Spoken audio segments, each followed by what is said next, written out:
utang yang lama itu misalnya sudah jatuh tempo, itu akan dibayar atau dilunasi oleh pemerintah, akan dilunasin beserta bunganya. Kemudian nanti untuk membayar utang-utang yang baru, ya, yang harus dibayar, maka pemerintah menerbitkan SBN baru, utang baru atau SUN baru, ya.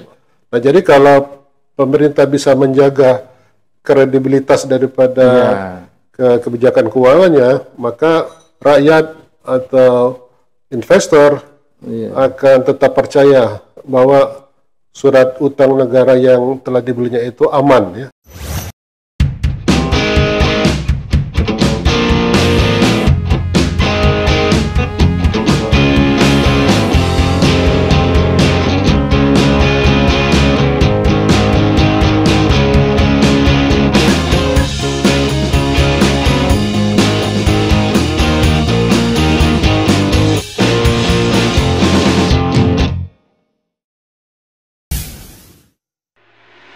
Assalamualaikum warahmatullahi wabarakatuh. Pemirsa, ini kita mengenai utang negara yang sangat besar, sangat mencekik ini, ya.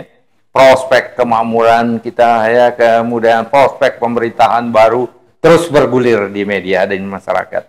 Nah, kita bicara mengenai utang, ya, pertumbuhan ekonomi, kemiskinan dan lain-lain ini dengan Profesor Chandra Emirullah, ya, yang tidak asing lagi di TV Masumi. Assalamualaikum Pak Chandra. Waalaikumsalam. Gimana? Kita mulai dari mana aja? Karena ladang pembahasan ini demikian luasnya. Ya. Kita mulai dari mana saja akan bermanfaat.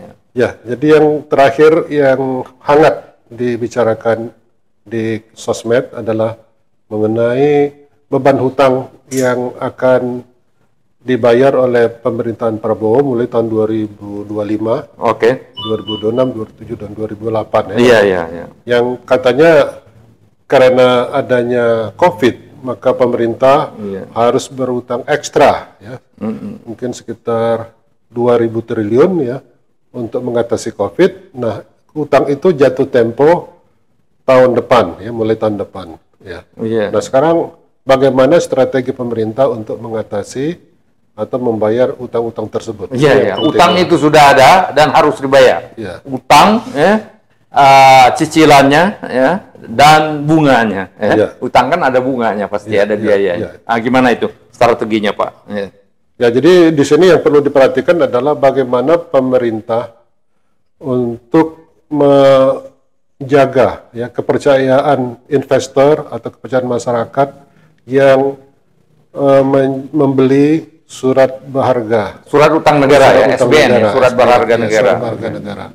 Karena kalau pemerintah bisa menjaga kredibilitasnya atau polisinya baik dalam segi kebijakan finance, kebijakan fiskal dan moneter, maka masyarakat akan percaya bahwa pemerintah bisa membayar utang-utangnya dalam waktu yang telah ditentukan sesuai dengan perjanjian di dalam perjanjian utang tersebut, ya, di dalam SBN atau surat utang negara tersebut, sehingga masyarakat apakah itu dari dalam negeri maupun luar negeri akan tetap terus membeli utang-utang tersebut, karena utang itu akan dibayar melalui revolving, ya.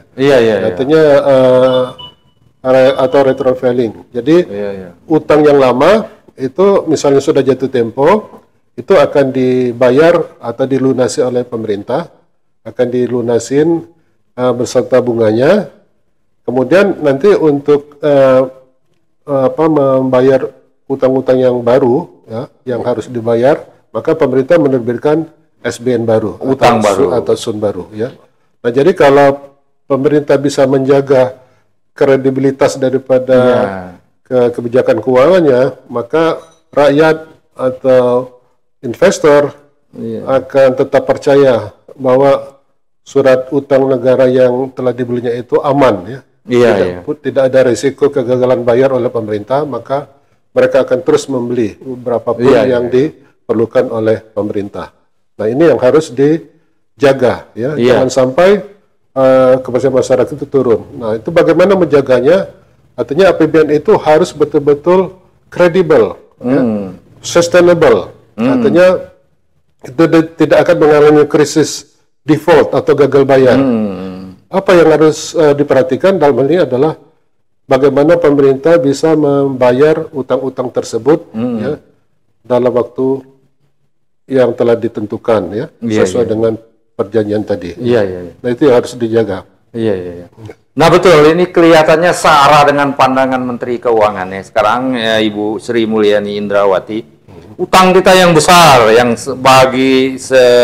sebagian pihak termasuk saya sangat mengerikan itu ya. Utang plus bunga ya, yang jatuh tempo itu mendekati 1.300 triliun tahun 2025. 2026 mendekati 1.400 triliun. Tahun 2007 tambah lebih dekat lagi dengan 1.400 triliun. Di 2025 itu beban ya, kewajiban utang jatuh tempo itu hampir 40% dari APBN ya. Besar sekali ya. Sedangkan pengeluaran APBN itu banyak yang wajib ya, seperti anggaran pendidikan, anggaran kesehatan, anggaran pertahanan, transfer daerah, belanja pegawai, pensiunan seperti kita. Nah, jadi yang ruang untuk pertumbuhan ekonomi itu jadi terbatas sekali dengan beban utang yang sangat besar seperti ini. Ya, jadi kira-kira ada yang berpendapat ini Pak Chandra untuk membuat market itu confident, untuk meyakinkan pasar itu, antara lain figur dari Menteri Keuangan Prabowo ini juga sangat penting. Gimana itu kira-kira? Ya betul. Jadi figur daripada Menteri Keuangan itu sangat menginspirasi kepada masyarakat atau pada investor ya. Apakah figurnya ini adalah orang-orang yang konservatif, artinya betul-betul menjaga kebijakan fiskalnya sehingga tidak mudah terkena ancaman krisis ya. Jadi kalau misalkan saja misalnya defisitnya terlalu besar misalkan maka ini akan mengundang kecurigaan daripada masyarakat asing atau investor. Apakah dengan defisit besar ini maka pemerintah akan sustainable di dalam pengelolaan utangnya? Misalkan defisit fiskal yang akan datang misalkan bisa lebih dari 600 triliun ya, diperkirakan 600 triliun. Karena banyaknya pos-pos yang harus dibiayai atau didanai. Misalkan makan siang gratis. Kemudian IKN. Kemudian ya tentu pembayaran utang kembali itu ya. Kemudian tadi yang telah disebutkan ada belanja-belanja mandatori seperti kesehatan, pendidikan ya. Kemudian gaji pegawai, transfer ke daerah dan sebagainya. Itu harus betul-betul diperhitungkan jangan sampai belanja-belanja yang mandatori ini tidak tercover ya, karena itu sangat penting bagi untuk pelayanan kepada masyarakat. Kemudian infrastruktur juga tentu harus dibangun ya, baik di dalam bidang kesehatan, bidang infrastruktur jalan, angkutan dan sebagainya. Itu pun harus dilanjutkan. Kemudian utang-utang BUMN juga itu harus diantisipasi ya, jangan sampai ini akan merongrong APBN. Nah, sehingga pemerintah harus turun tangan untuk membantu membiayai atau menghindari default, misalnya ada BUMN yang akan jatuh tempo hutangnya sehingga gagal bayar. Ini akan merusak citra daripada pemerintah Indonesia langsung. Nah, jadi ini yang harus diantisipasi oleh Menteri Keuangan yang baru, bukan hanya dari segi kebijakan fiskalnya, dari segi penarikan pajak, dari segi efisiensi belanja, tapi juga bagaimana strategi untuk mengatasi defisit yang makin besar ini, karena tuntutan belanja akan makin besar dengan program pemerintah yang baru ini. Selain juga memang hutang yang jatuh tempo juga akan makin besar karena adanya COVID yang harus diatasi beberapa tahun belakangan ini. Betul itu Pak Chandra. Kira-kira hal-hal yang prinsip ya, hal-hal yang teknis yang seperti Pak Chandra katakan itu ya. Ini banyak sekali sosok yang memenuhi kriteria untuk menjabat Menteri Keuangan. Orang-orang di dalam Kementerian Keuangan, orang-orang di Bappenas, orang di Bank Indonesia, memenuhi kriteria itu banyak sekali yang mampu ya, tahu ya bahwa belanja ini seharusnya tidak, belanja ini seharusnya iya, belanja ini yang harus dipromosikan ya untuk mengatasi ini. Ya, perbaikan sistem perpajakan ini harus dilaksanakan. Nah, tapi ini kadang-kadang ya, yang baik seperti ini tidak baik bagi sekelompok orang ya. Ya, ada konflik kepentingan ya. Mereka kalau sistem perpajakannya diperbaiki merasa dirugikan, perusahaannya banyak kehilangan pajak-pajak yang dibebaskan. Dengan kata lain ya, ada banyak sekali yang harus Menteri Keuangan ini melayani kementerian lain. Semuanya mau minta uang. Dari pagi sampai sore mau minta uang ke Kementerian Keuangan. Jadi Menteri Keuangan yang baru ini juga di samping memiliki kapasitas teknis yang seperti tadi, dia harus orang-orang yang berani, ya independen, ya berani berkata tidak pada pengeluaran negara yang tidak benar, ya penerimaan negara yang bakal digerogoti, dan bila perlu berani mengundurkan diri, ya. Nah, kalau ketemu sosok yang seperti ini, yang satu memiliki kapasitas fiskal, kapasitas makroekonomi yang baik ya, kemudian mempunyai latar belakang akademi yang baik dan juga mempunyai integritas ya, mempunyai integritas yang tinggi dan berani berkata tidak pada Pak Prabowo nanti kan. Karena semuanya bakal menggerogoti, semuanya bakal minta uang. Ya wajar kan manusia, minta ditambah gitu. Kalau dulu bos BKF itu ngobrol dengan kita dari pagi sampai tengah malam datang ke saya semuanya mau minta uang. Ya jadi Menteri Keuangan itu setiap pagi orang mau minta uang. Nah ini tinggal ya keberaniannya. Apakah ada orang yang terpilih mempunyai integritas? Kalau ketemu sosok seperti ini, ya pasar akan yakin dan ancaman krisis keuangan negara ini akan dapat diselamatkan. Saya kira gitu ya, Pak Chandra. Ya. Memang isunya Menteri Sri Mulyani katanya tidak lagi akan menjabat Menteri Keuangan. Betul. Ini sangat disayangkan ya. Iya. Tapi kalau memang beliau tidak bersedia lagi atau memang tidak ada kesempatan untuk itu, maka pemerintah yang akan datang perlu menunjuk Menteri Keuangan yang paling tidak satu level ya, comparable dengan Sri Mulyani. Dengan Sri Mulyani. Karena beliau sudah dikenal oleh masyarakat internasional sebagai Menteri Keuangan yang tangguh ya, yang baik. Ya. Iya. Nah, walaupun tidak sehebat SMI, tapi mungkin banyak juga yang satu level atau comparable lah. Iya. Ya. Nah, ini saya kira bisa kita lihat dari calon-calon yang potensial ya. Iya. Kalau Pak Chandra gimana? Mungkin kita banyak itu. Ya Pak Chandra, kalau saya usulkan jadi Menteri Keuangan gimana? Kita lihat di UI banyak potensi-potensi yang bisa banyak sekali. Begitu juga dari UGM, dari Kementerian Keuangan sendiri. Iya banyak sekali. Ya, jadi saya kira stoknya banyak. Tinggal kita lihat yang mana yang paling kredibel, yang paling tadi tegas ya, paling berani terhadap permintaan anggaran atau belanja, kemudian berani untuk berkata tidak kepada orang-orang yang menekan ya, misalnya untuk meminta anggarannya dinaikkan ataupun defisit ditingkatkan ataupun pajak misalnya kan diturunkan atau dilonggarkan dan sebagainya. Jadi ini penting sekali untuk menjaga image bahwa Menteri Keuangan yang datang itu adalah orang-orang yang punya kredibilitas dipercaya oleh masyarakat internasional. Dan ini saya ingat ini rindu dengan sisi baik Pak Harto ya. Sisi baik Pak Harto itu kalau menterinya merasa tertekan ya, dia ngelapor ya. Pak ini gimana? Ini banyak sekali orang yang menekan saya untuk melakukan ini, melakukan itu, melakukan ini ya. Jawab Pak Harto itu, apa yang menurut kamu baik untuk negara ini lakukan.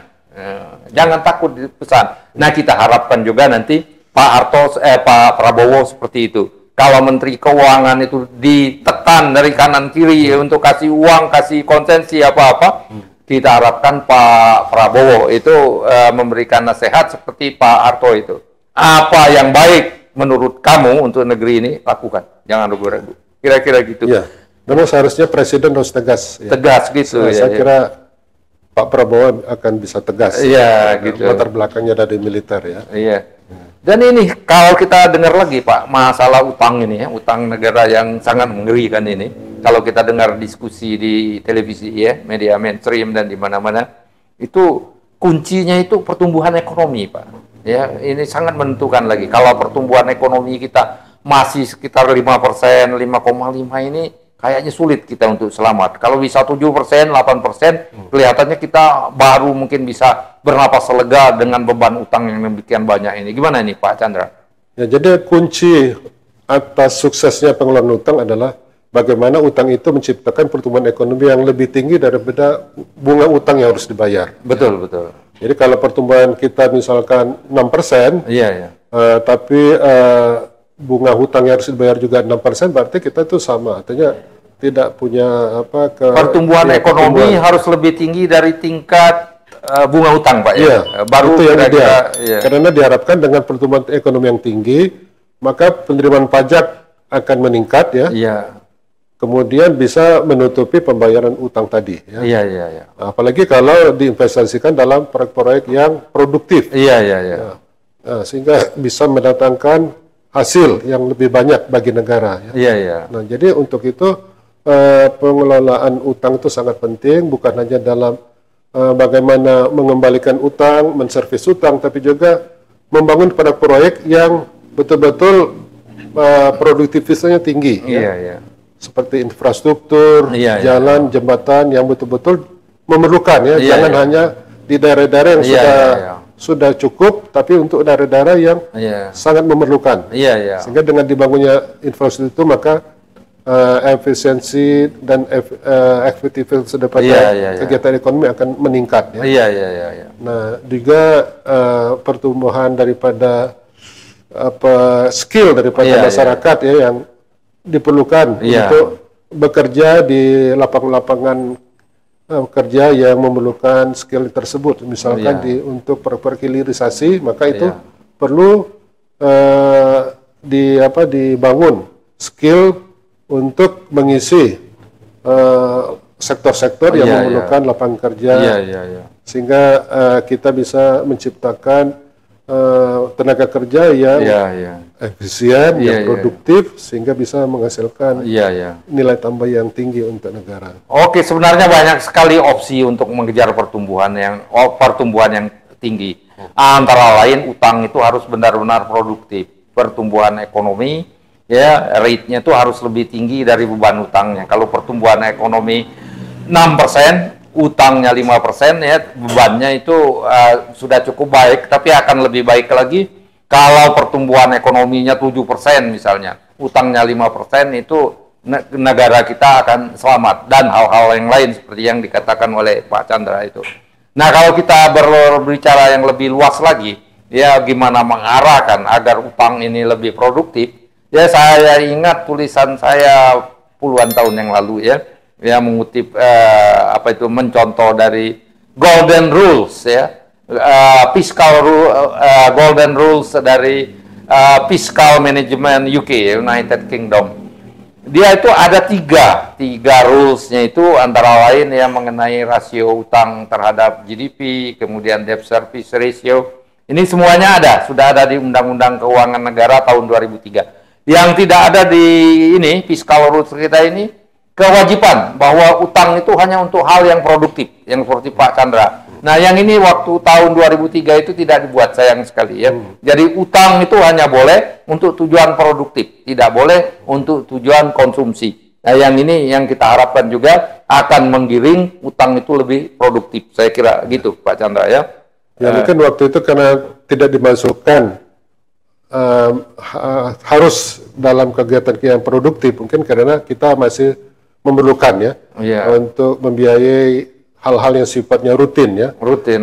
Karena kemungkinan kita masih dalam keadaan krisis ya.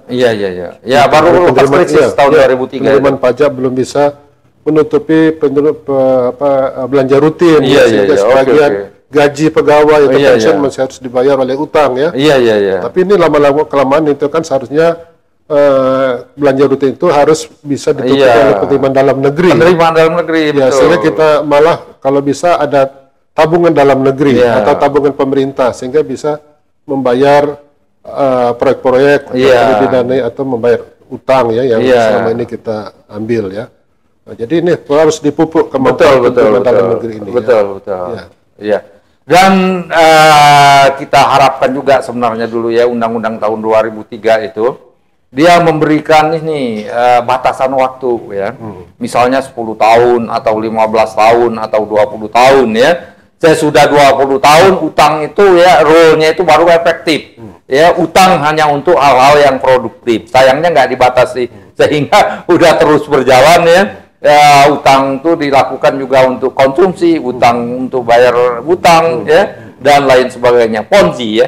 Cerita Ponzi rule itu kalau kita dulu mengatakan no Ponzi rule untuk Indonesia. Nyatanya sekarang kita Ponzi rule terus ya. Utang bayar utang. Nah, saya kira pemirsa ya bincang-bincang ringkas kita ini sangat bermanfaat. Semoga menimbulkan pencerahan bagi kita semua dan aspeknya demikian luas ya. Kita akan terus membahas ini dari apa itu namanya scratch ya, dari sisi sana sini. Semoga ini akan berlanjut terus ya, akan menimbulkan perdebatan yang lebih tinggi sehingga menyadarkan semua pihak untuk memang benar-benar memelihara keuangan negara, ekonomi, pertumbuhan dan lain sebagainya. Demikian ya pemirsa, wabillahi taufik wal hidayah. Wassalamualaikum warahmatullahi wabarakatuh.